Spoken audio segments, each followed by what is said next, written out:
What's up, everyone? This is Matt, the co-host of Be Better podcast. I have Jason here for us. This is going to be our 32nd episode. So congratulations, Jason. Thank you. We are welcoming you and we're happy to have you on. So go ahead and start from the beginning. Tell us about yourself and your story. Yeah, thanks, Matt. Excited to be on the podcast. Excited to be the 32nd episode. So super cool. So my name is Jason Pierret, and my story started 44 years ago. I actually just turned 44 a couple of weeks ago. So I think it's a situation where gosh, I feel blessed and lucky to have made it 44 years on this earth. Um, I grew up a normal dude. All things considered, right? Like, I grew up in, North Texas, North Dallas, and had a pretty normal childhood, just a regular life. I am one of three kids. I was the first, adopted, which is kind of crazy and kind of cool. I think that kind of sets the tone for just the blessings that I have received and seen in my life. My parents were told that they couldn't have kids, and so they looked for alternatives and adopted me. And then, crazy enough, though, 11 months later, my brother Justin was born. And then 6 years after that, my sister Ashley was born. So, So they as were my that. parents like to say, yeah. Oh, So, wow. as my parents like to say, shortly after that, my mom's doctor retired because he was, I guess, wrong. So, but normal childhood, normal life. One of the things that I always remember growing up is just this belief that my parents instilled in me that I could do anything that I wanted to do. I was never limited by their belief in me. I'm not here to say that I never limited myself and was never limited in my own beliefs, but it's really interesting when you grow up in a household and a family where basically, your parents are consistently kind of looking to you and saying, hey, what do you want to do? What do you want to be? Where do you want to go? You can do anything, right? Like, we want to provide the best opportunities for you, anything that we could do to kind of make that happen, right? So, super cool to have grown up in that. My parents, I think, provided every opportunity to me that they possibly could. We grew up middle class, and so we didn't have everything that we ever wanted, but we certainly had everything that we needed. I feel like coming out of that, I felt like I was very fortunate, and that kind of paved the way. My parents providing, kind of the best life that they possibly could for me. I ended up going to a private Catholic school.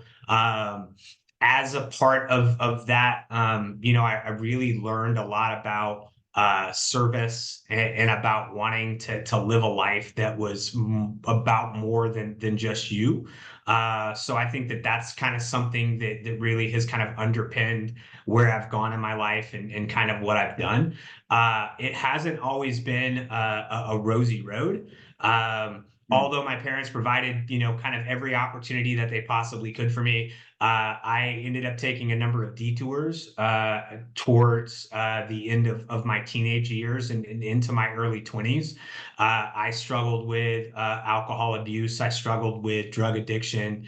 That was a crazy time. That was, there are parts of those years that, honestly, I don't really remember all that well. What I do know is that, at the age of 26, that's really where I kind of restarted my life, right? And I look at my life today based on the experiences that I had kind of leading up to 26 and kind of restarting my life.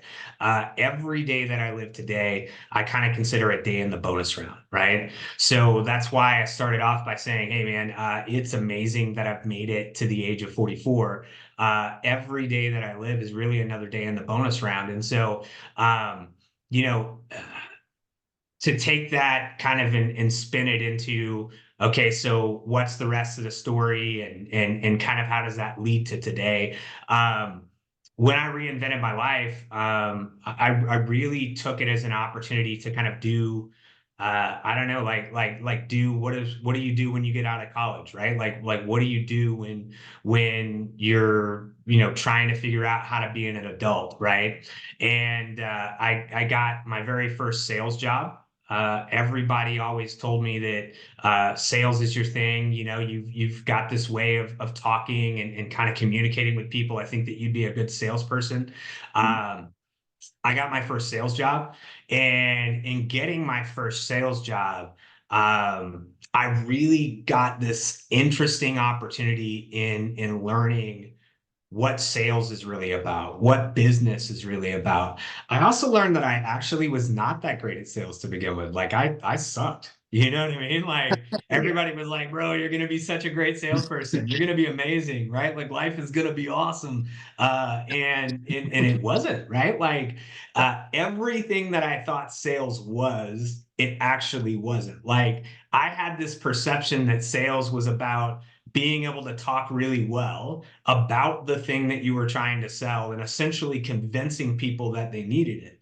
And I was full of fluffy words and fillers, and I was, saying things like matter of factly and all this different kind of like I was just filling the void in these conversations until one day at this company, one of the top performers within the company. So here we go. We're gonna kind of kick into and then we can see where that goes. But one of the top performers in this company, her name was Sarah. She took me under her wing and she said, "Dude, you're awful at this. Like you were really not that good." And she kind of started to point out all the things that were wrong with what I was doing and what I was saying.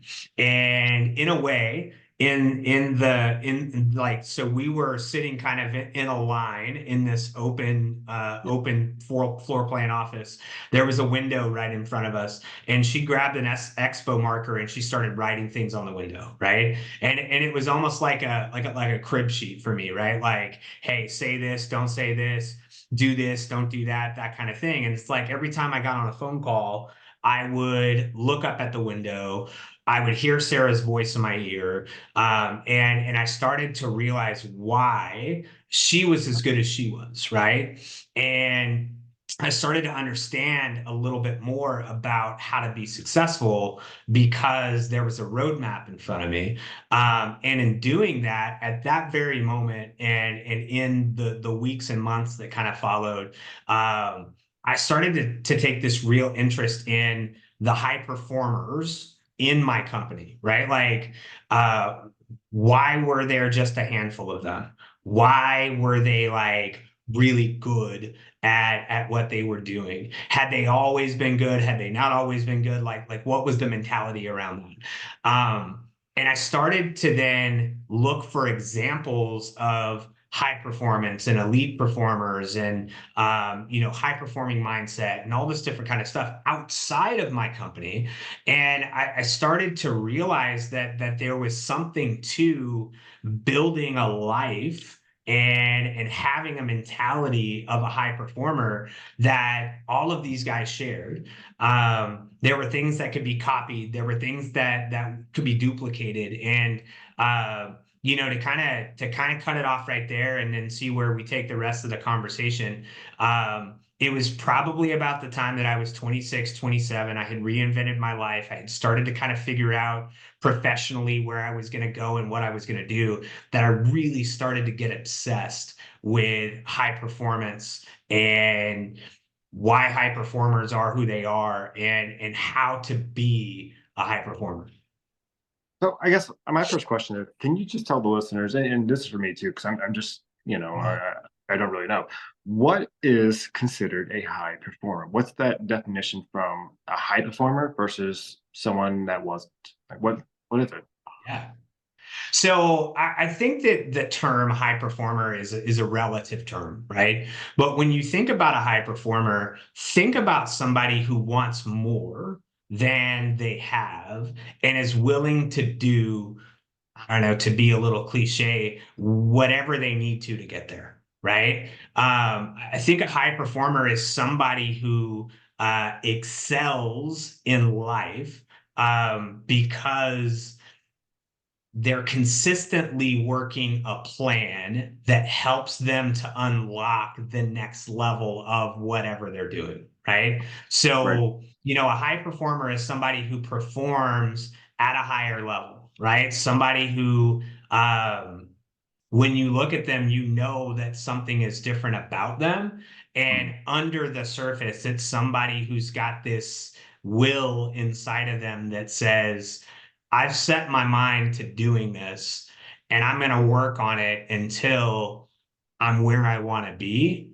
Yeah. And the crazy secret in the background, though, Matt, is that um, they're never where they want to be, right? Like that's how they end up being so great. That's how they end up being at the top is because uh, there's like they continue to unlock levels of success, and there's always one more level beyond where they are.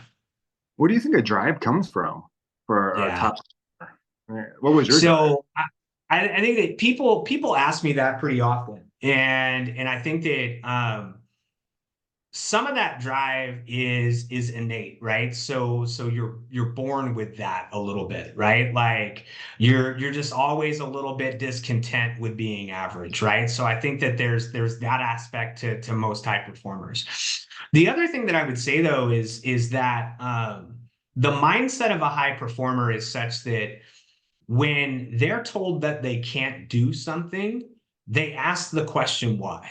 It's like it's why or it's why not, right? Like why would you say that? Why can't I do it? And that's something that internally I think that they come to the conclusion that there's no real good reason why they couldn't, and so they're going to, right? Right. And they kind of figure that out. The reality is that I think that drive is something that comes when you start to realize that you can do something. And I think that the biggest mistake that most of us tend to make as it relates to drive is we set the bar too high initially. We've set the goal too big from the very beginning. And so, because we're not setting at least the initial goal and the goal after that, and maybe the goal after that, is something that's a little bit more attainable, we never learn what we're capable of. And so, because we don't, we always just think that we can't. But if you would figure out that if you took a couple of smaller steps and you realized, hey, that was pretty cool and I did that. And then you set another goal and you realize, hey, that was pretty cool and I did that, Mm. right? Then that drive starts to be a desire to want to win more. Right. And that comes from having the taste of winning in different aspects of your life. That's awesome. I love that. The drive, man. I kind of relate because I'm like we talked before the podcast started, but that I was enthusiast with working out and whatnot. And, one of my goals at the beginning of the year was getting back down to 15%, and just like we do like these the pictures and just seeing the little minute changes is like a huge drive. And in the long spectrum of things, it's all about the health. Longevity being there for my girls, so that also gives me a drive. That's I just love that it can also transcend to other things as well, which for nursing is another thing for me. Asking that why, because getting those foundation, not foundation, but just to build that knowledge up is just Yeah. huge on anything. So that's awesome. So, So Matt, I would say that it's funny that you use the word why, and I think why is probably the most important thing, right? So, why is more important than what and how, right? So, I am okay. So I am a believer in God and the fact that He created me, that Jesus came and died for our sins, right? Like I believe all of that wholeheartedly. So I'm going to give this example because it's Probably, I don't know, the clearest one for me is like what Jesus did for us, right? Dying for our sins was really important, Mhm. but why he did it for us is more important, Yeah. right? And so the why behind the things that we do is really the most important thing. So one of the exercises that I typically do with people when we're working on mindset or when they're going, hey, I've got this goal of I don't know, being a top sales rep in my company, or I talk to a business owner and they say, "Hey, I've got this target of reaching $1 million or $2 million valuation or something like that." Right. Mhm. The very first thing that I ask them is why, right? And one of the biggest challenges with why is that why is one of those things where if you ask why one time, you're going to get a surface level answer. Yeah. So I actually tend to tell people to ask people why 4 times, right? And when you ask it 4 times, it's like boxing in that why. So if I told you I wanted to make a lot of money, then my initial answer would be because I wanted to provide for my family, right? And then if you ask me why again, my answer is going to be because I want to provide things for my kids that I didn't have before, right? And then when you dig a little bit deeper, it really has to do with just intrinsically the fact that I want to provide for my family the way that my father provided for his family, right? And then if you ask me that one more time, right? You ask me why again, it really is just that I have got this desire to want to give in ways that are infinite, right? And so 4 whys deep is much deeper than I want to make money so that we don't have to worry about money. 4 whys deep is that I want to have a wealth that's potentially generational so that I can do things that will make the lives of not only my family but other people better, right? So like when I wake up in the morning and I'm thinking about my day, if that's the thing that underpins it, then it's much more difficult for something to take me off track, right? Because it's bigger than me. It's bigger than just wanting to make money, right? Like when you can go deeper on your why, you'll find that you're more committed to your what. All right, man. I love the four wires. I love it. Like I don't know. One, it fucking sorry, I don't mean to curse, but it really excites me and just really gives me that motivation to just do whatever the heck I want to do. So I love that. I can't imagine the clients that you go and talk to and tell them and do this uh the whys. So that's awesome. I Yeah. bet they they do some really good work. Yeah, so like, so to talk a little bit about me professionally, like there are two halves to my persona, right? So we can go back, we can whatever, right? But like naturally, if I just dump it right here, going on a year now, I founded a company called Alpha Brand. And Alpha Brand is actually a sales and marketing consulting agency. So that first sales job that I told you about Yeah. led into a career, nearly 20 years now, of sales within the marketing industry. So the unique thing about being a sales leader, and then later an executive within the sales and marketing industry, was really just the ability that I had to develop a skill set that is sales and marketing related, right? So that's super cool because ultimately, as you think about businesses and you think about what pushes businesses forward and how are businesses going to be successful, how are they going to grow, right? Those are the two most important things: is sales and marketing, right? So that's what I've done the majority of my career. And I decided that there was room out there for me. There was an opportunity out there for me to influence more companies, right? Like the majority of my career, I've actually worked with companies that are in the top 5 or maybe even the top 3% of their industry. I was working for other companies. I was leading sales and marketing for other companies. And those were our targets. Those were the type of companies that we were working with. Right. And what was interesting to me is like what you learn about their strategies and how you learn how they're going to market and just the opportunities and the strategies that their dollars have provided them. And so then I thought about the fact that there are tons of other companies out there, right? So if we're working with the top 3 to 5%, there's another 95, 97% of companies out there that basically could benefit from that knowledge. And really the place where I try to make the most impact is in companies that are in pursuit of that $1 million valuation, right? So I tend to work with B2B and B2C service companies, and I help them unlock sales and marketing strategies. So I help them develop a client acquisition system in their business that is tantamount to one that maybe one of the more elite companies in the industry would do, some of the household names would do. I'm just taking that knowledge from over 20 years and making it available to companies that want to unlock their first $1 million.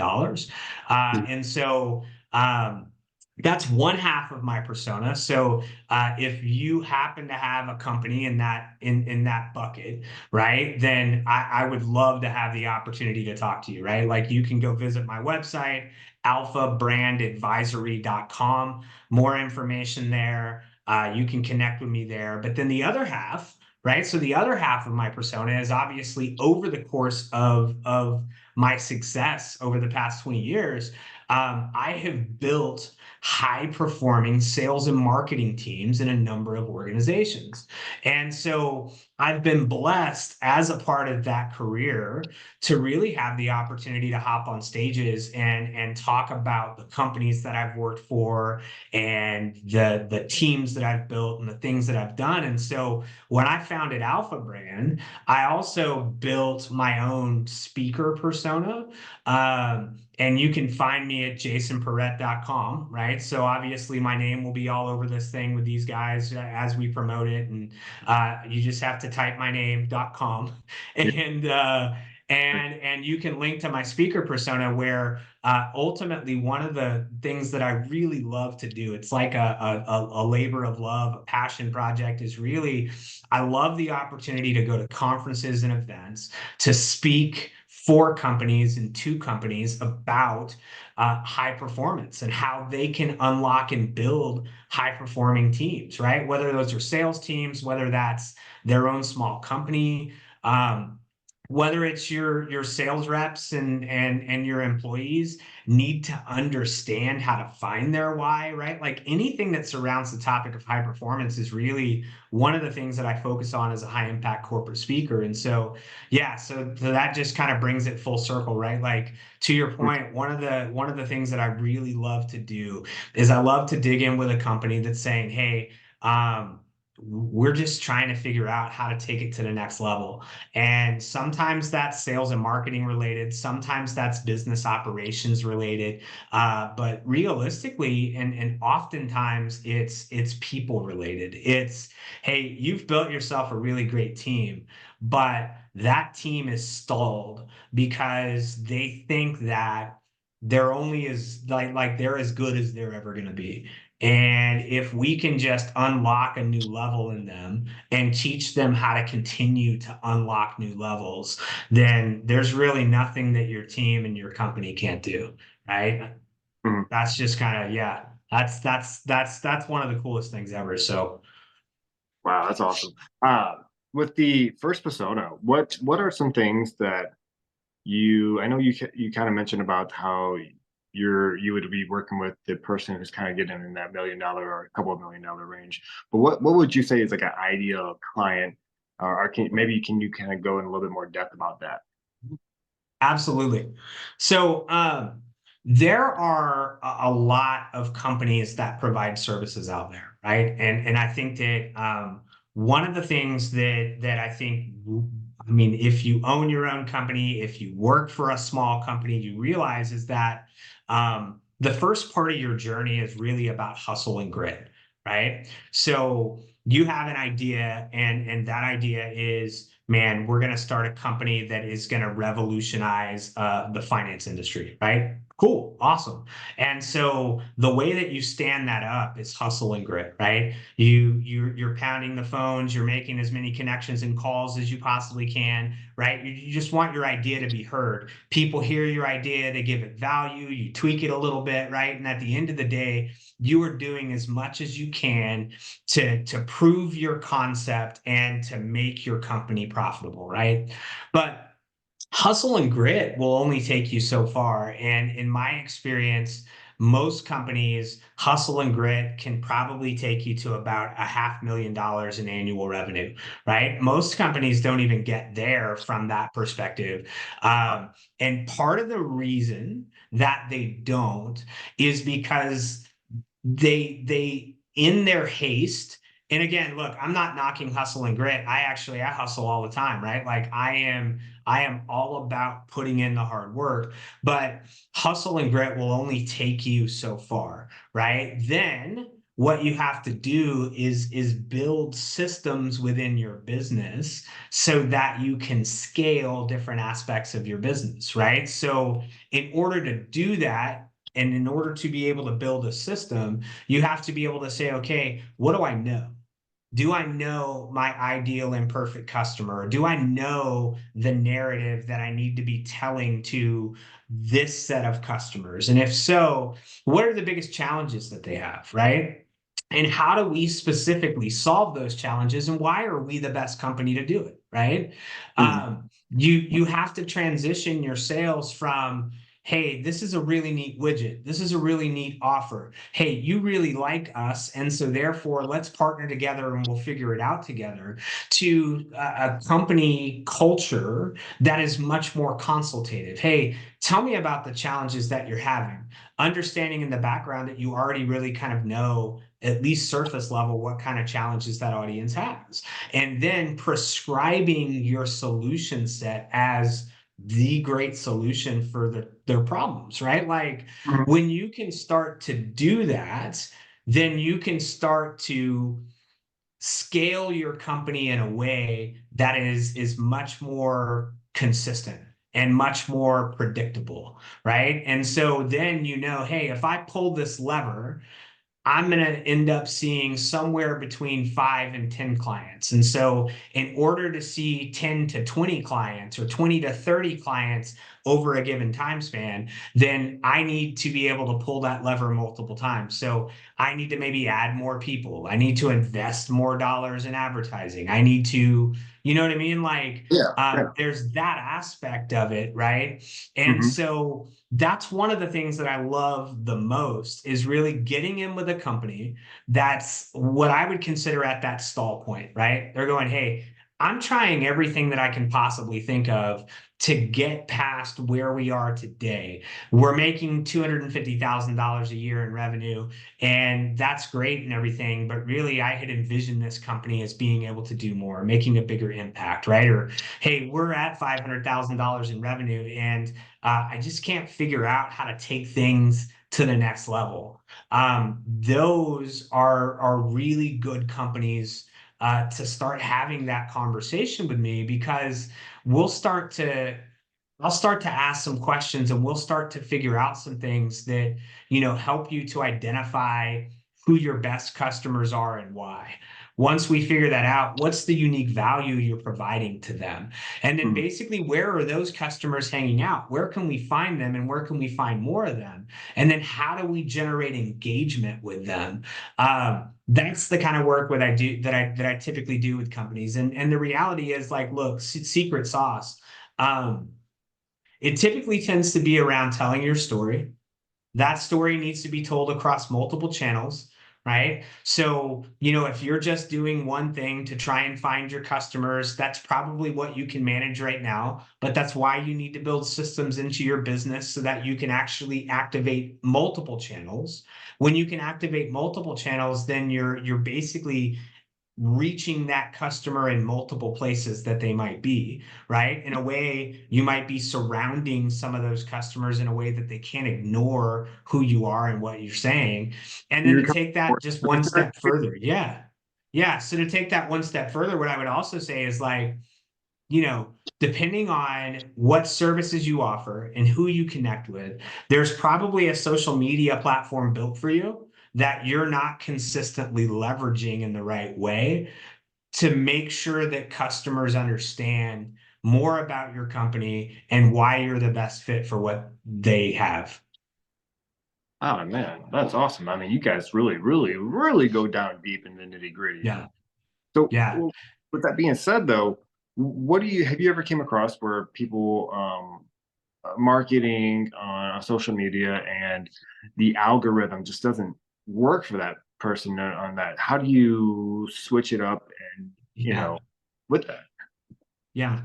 So we hear a lot about the algorithm, right? And I think that the algorithm is a blanket term essentially for people not understanding enough about their customers and doing enough to be able to connect with their customers, right? So if you're a company out there or a company owner out there that is listening to this, think about it this way.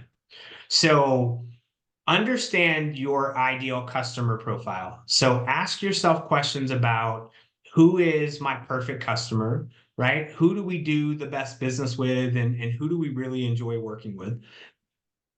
To take that a step further, then what is that customer, what is that audience interested in? Right? Like, what are they interested in about our business, about our company, right? Like, what are other challenges that they may have within their professional lives, right? And then what I would ask you and what I would advise you to do is to start thinking about a strategy around your content on that platform that addresses those things, right? So if your ideal audience is CEOs of I don't know, marketing companies, Mhm. right? Then what are the real challenges of CEOs in marketing companies? And number one, what does your company know about that?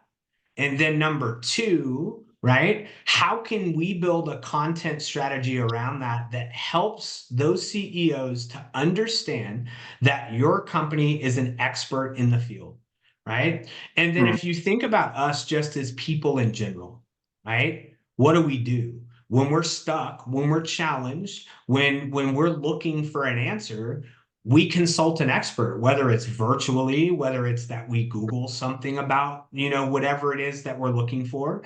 But the individuals that provide answers for us, those guys are experts, right? And so one of the things that we need to do, that you need to do for your company, is emerge your company as an expert in those specific fields, right? And what do experts do?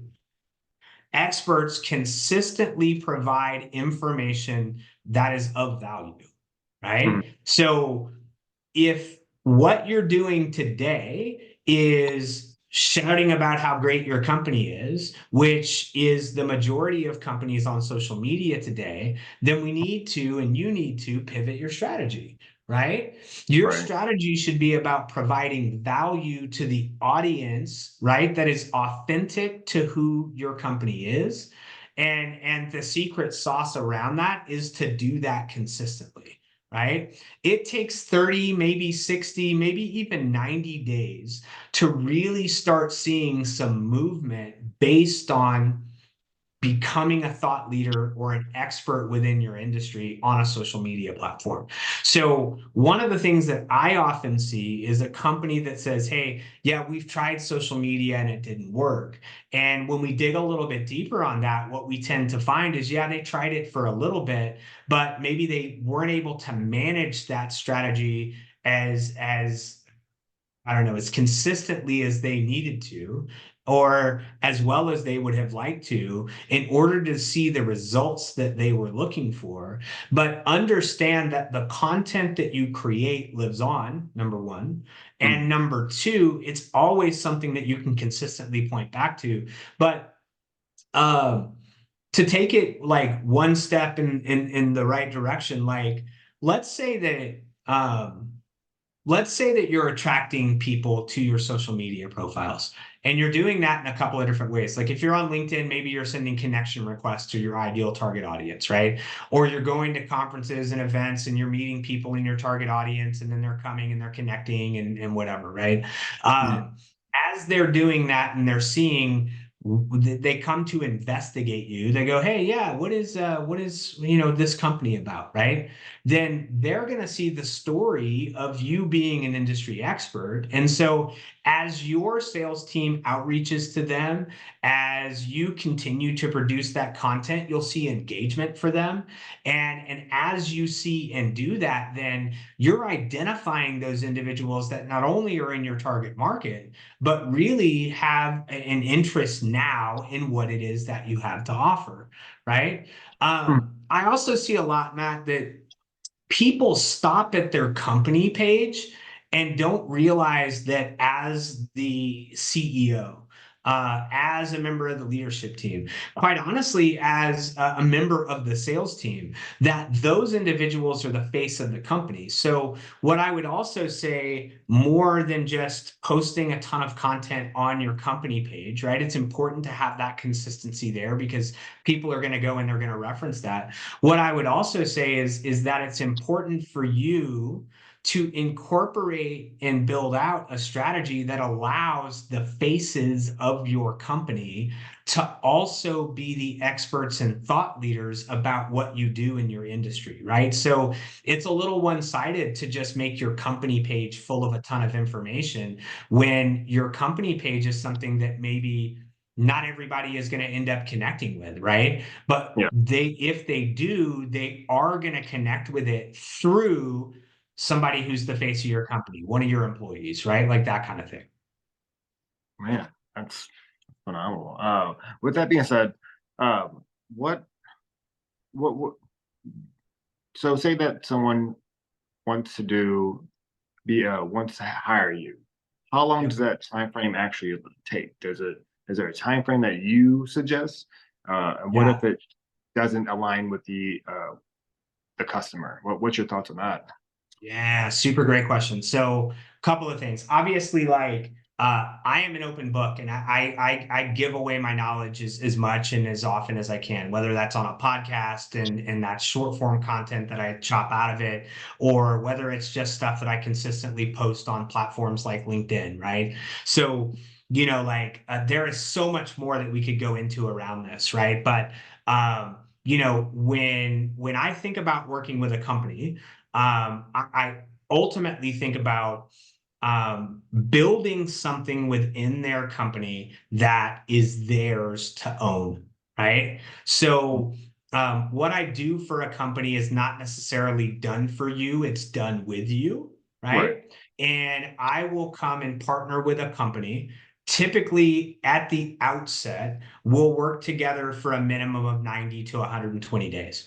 Um, and that depends on where we need to start, but the reality is that building a client acquisition system in your business, right, building a client getter, right, that's a 90 or 120-day process, right? And what that allows for us to do, it's not to say that that thing is not working 30 days in, 60 days in, but like by about 90 to 120 days we should really start to see some predictable, consistent results coming out of the system that we build in your business.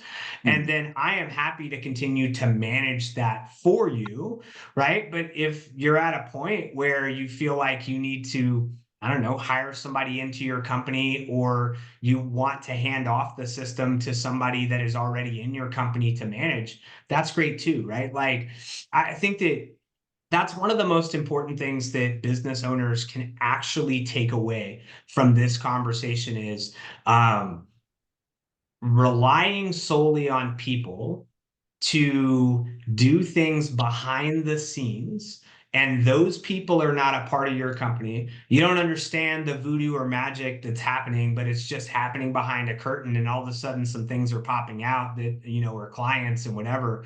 Yeah. That's a really challenging space to be in as a business owner, right? Because then when you think about that, what other things can you be doing outside of that mechanism, outside of that method to then grow your business, right? Like if you don't know what's happening and why it's happening, then how do you know how to complement it, right? Mhm. So that's one of the things that I always advise business owners to look at is how can you work with a partner, whether it's lead generation, whether it's marketing, whether it's sales, right? Like how can you work with a partner that is going to build something in your business that you can then expand upon? Right. That's one of the most important things that you can do. I am a huge fan of outsourcing, right? Like I think that that is super important. But Yeah. at the same time, what I would also say is outsource the things that are technically out of reach for you at that point in time, but be involved in and build systems within your business that you then can expand upon before you think about just hiring somebody to do something that happens behind a veil. Wow. Okay. Yeah. I mean, that definitely makes sense. Um, wow. Awesome.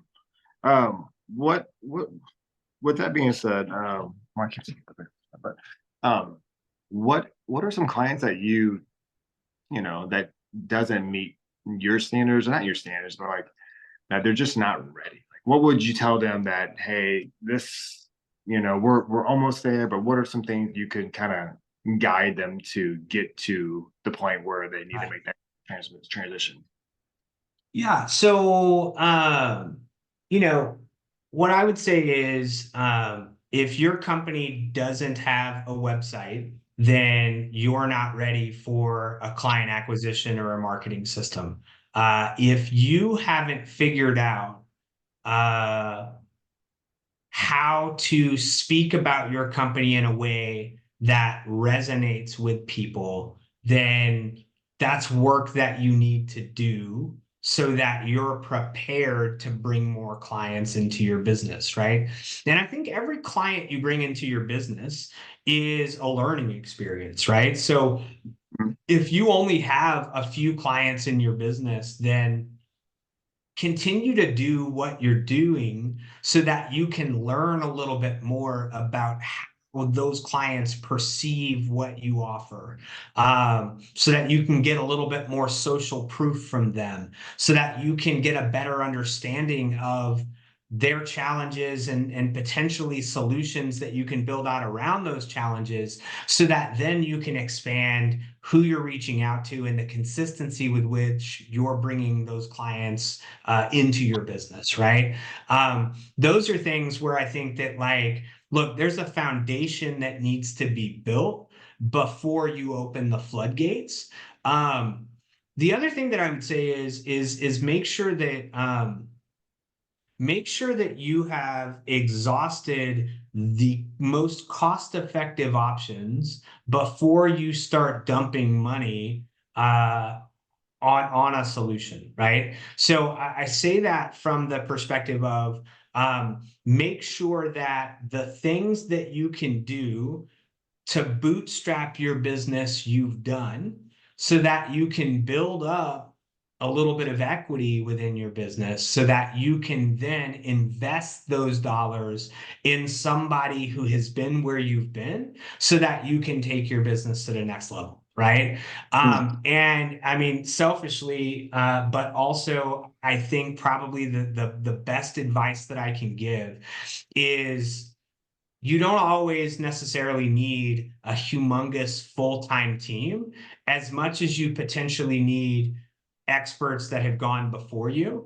And so I am a huge fan of coaches and consultants who have got a story that resonates with you, that know things that you don't know, that can come into your business for a set period of time, help you to amplify what you're doing, and then maybe come back in at another time when you need them again, right? Or and it's like I think one of the things that we see quite often is people that build a huge team and a lot of overhead, kind of dog-eared for that. Mhm. And then find it hard to scale their business in a way that is profitable because they're carrying all these people, and realistically they feel obligated to those people, right? And I don't want to let them down. That's great, but at the same time, what about being able to move your business in a direction that is more efficient and more effective? So I think look at coaches and consultants that can help you unlock things in your business, and you don't have to pay benefits on. Mhm. Yeah. So I know we're kind of coming down close to the end of the mark, but I just have like a couple more questions. Um, they're kind of like fun. If you had to tell your young self any type of words of wisdom or suggestions, what would you say? Yeah. So I thought about that actually. Funny enough, as we were coming into this conversation, I would tell my young self a couple of things. The first thing I would say is Eminem was wrong, right? You have more than one shot to get everything that you ever wanted, right? Just hands down. Every day is an opportunity to make strides in the direction of your goals, your dreams, your passions, right? There's not a point in time where you're ever too old to not, I don't know, push a little bit harder for success, right? Like it's never too late to make your dream happen, right? Couple of examples of that. Richard Branson continues to reinvent himself and continues to have ideas about companies. I mean, like, he started and sold Virgin Airlines, right? Like, and that became a part of Alaska Airlines, right? Like, he started a cruise line, right? Like there's all of these things that he continues to do to reinvent himself. Colonel Sanders, one of my favorite examples, right? So Colonel Sanders of KFC fame, right? Kentucky Fried Chicken, didn't open his first restaurant until he was 65 years old.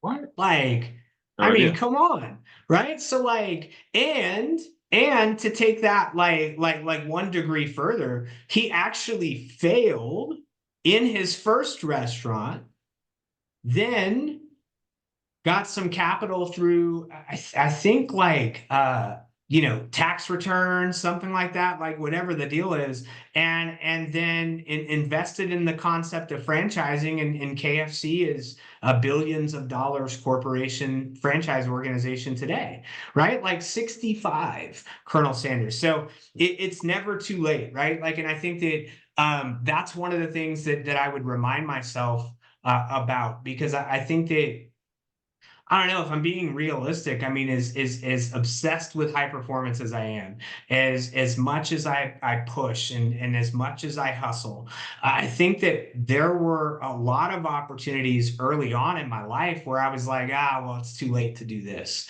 right? Or Mhm. like, I'm too old now to maybe start that, right? Like that kind of thing. Um, I would remind myself God over everything, right? Like, I mean, I think that that's probably one of the most important things that I could remind myself of is God over everything, right? Like, I think, Matthew, it's no secret that when you look at the world's most successful people, when you think about the people that kids are idolizing and they're wearing their shoes, Michael Jordan had this faith in God and what he had done. Kobe Bryant spoke multiple times about his faith and how God played a part in his life, right? Like Tim Tebow caught a lot of heat, right, for his faith. Yet I would consider Tim Tebow hands down, with the Tim Tebow Foundation and some of the brand endorsement deals that he has now, and just the business that he's built. I would consider him one of the most successful people out there today, right? Like. Uh, Transition. God over everything, I think is important. I think there's a I don't know, man. There's a revolution that is currently happening now where people are realizing that it's okay to talk about that. And so I'm glad that we're seeing more of that. We didn't see as much of that, I think, when I was younger. So I would remind myself that until we get to a point like today where we're seeing it. Um, and then the last two things that I would say to my younger self are this. One, mindset matters more than anything else, right? Yeah. More than the skills that you have, more than the money or stuff that you have, Mhm. more than the people that you have around you, right? Mindset matters more than anything, right? And so, you don't always have to be in a positive mindset, but what you do have to have is an open mindset that says, okay, I'm willing to be influenced, right? Like I'm willing to let the day influence me and get up early and go see what this day is about, right? Go on that run, go hit that workout. I'm open to new experiences and new ideas. And so uh I'm gonna go check this out. I'm gonna go over here. I'm gonna go to this event because you never know who I'm gonna meet, right? Like so mindset matters more than anything else. And then the last thing that I would remind myself at a younger age is that success is chosen, right? Um, there are things that we choose I get every day. And those things that we choose, if we were to really look inside, if we were to really analyze, we would realize that those things, we're choosing those things over the success that we want sometimes, right? Um, like when I think about social media, I love the fact that social media connects people. But it's been years and years and years now since social media was really about connecting people, right? Now, social media, if we're being honest, is about connecting you to companies, to ads, to right. So, like, if you're choosing 2 hours, 3 hours, 4 hours, 5 hours a day of social media, you're choosing social media over your success, right? Uh, it's like if you're man, I've got to sleep until the very last minute type person, right? You're Mhm. choosing sleep over your success. Now, I'm not an early riser. I'm not a 4:30 in the morning guy, Yeah. right? But I am a wake up within a reasonable amount of time so that I can live the day and do the day that I want to do, Yeah. right? Like, so success is chosen. So if you're asking yourself, right, and if I look back and I ask myself, why wasn't I more successful but for the time that I was? It's the choices that I made, not the world having a grudge against me.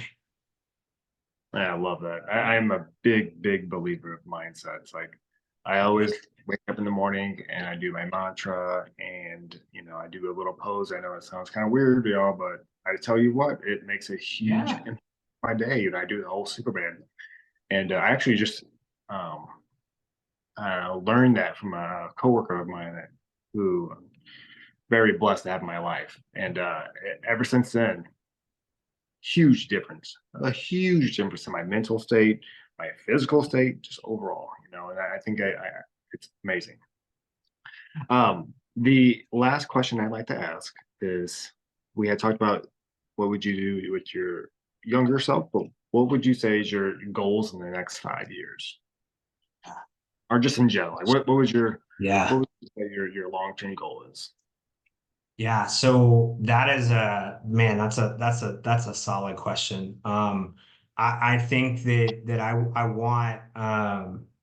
want to raise kids that are that make a positive impact in this world, right? I think that my kids are my legacy. So I have a 10-year-old daughter named Michaela, and I have a 12-year-old son named Camden.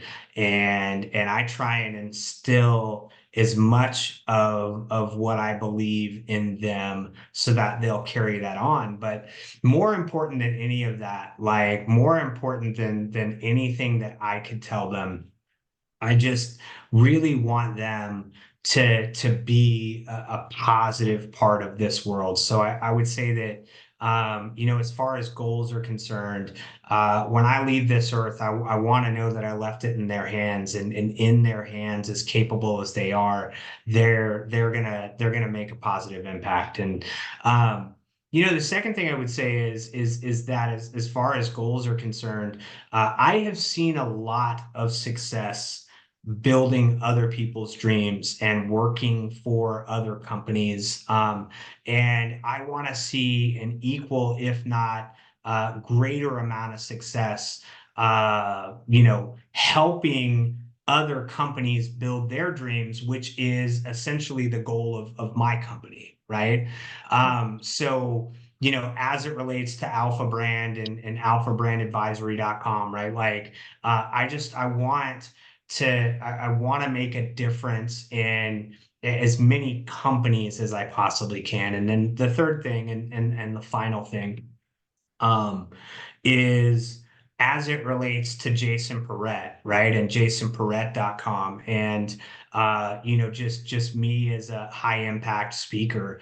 I really want to use that word again, impact, right? Like I want to impact as many lives as possible for good, right? Amen.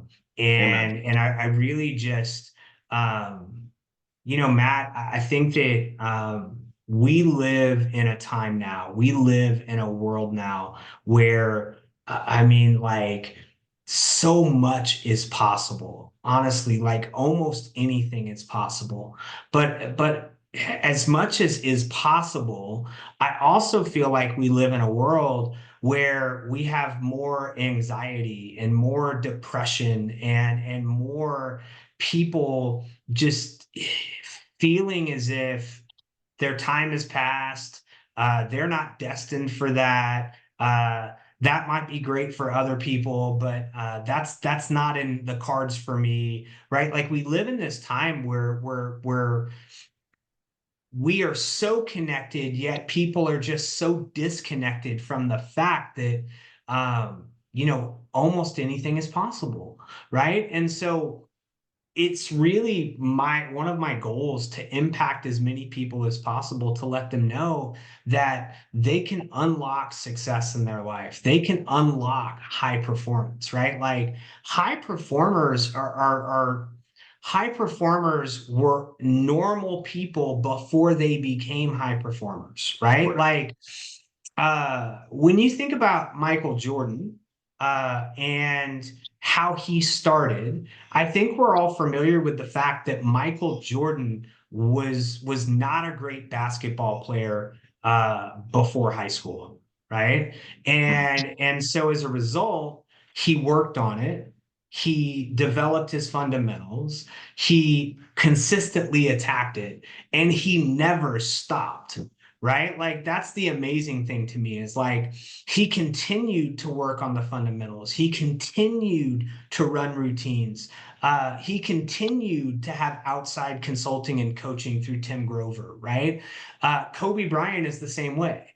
right? Like Kobe Bryant didn't become a good basketball player until he started getting into high school, and he was just average at that point, right?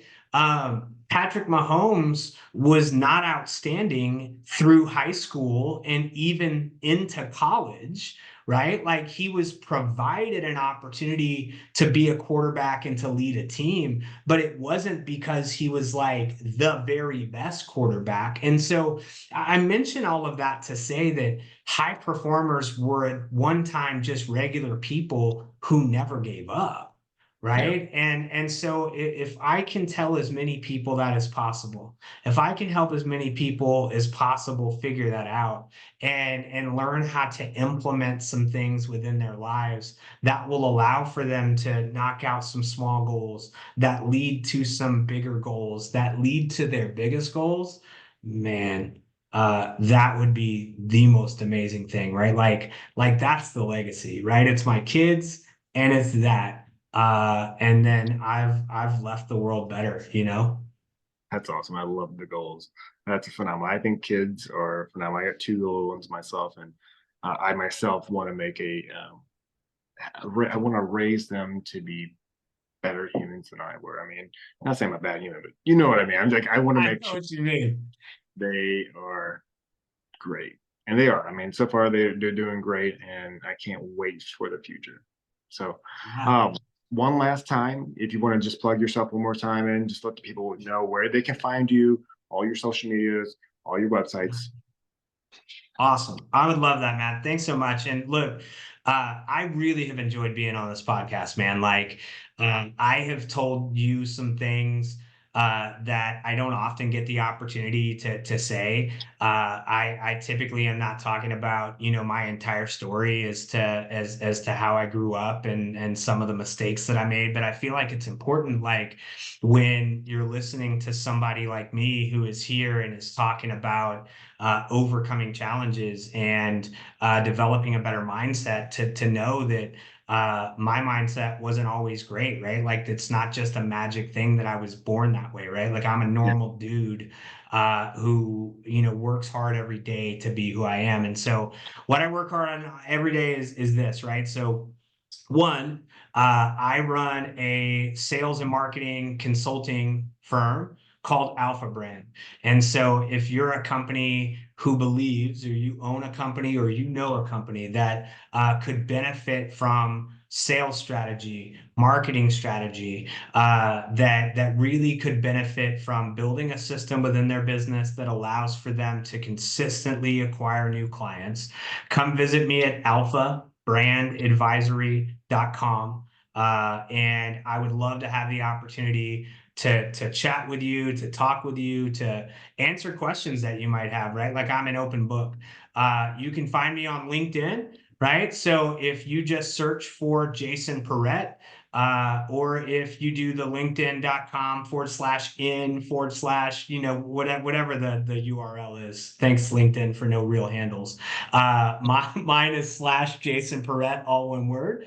Um, and then obviously there's the other aspect of and my passion project, which is the opportunity to come and speak to your company, at your company. Maybe you run an event. Maybe you work at a high school or a college, and you believe that anything that I have shared as a you know positive mindset and high performance would benefit your company. I would love the opportunity to speak with you, and so you can connect with me at easy jasonperret.com and check that out. I've got some synopsises of some of the talks that I give and just some more information about me. And I would really love the opportunity to do that.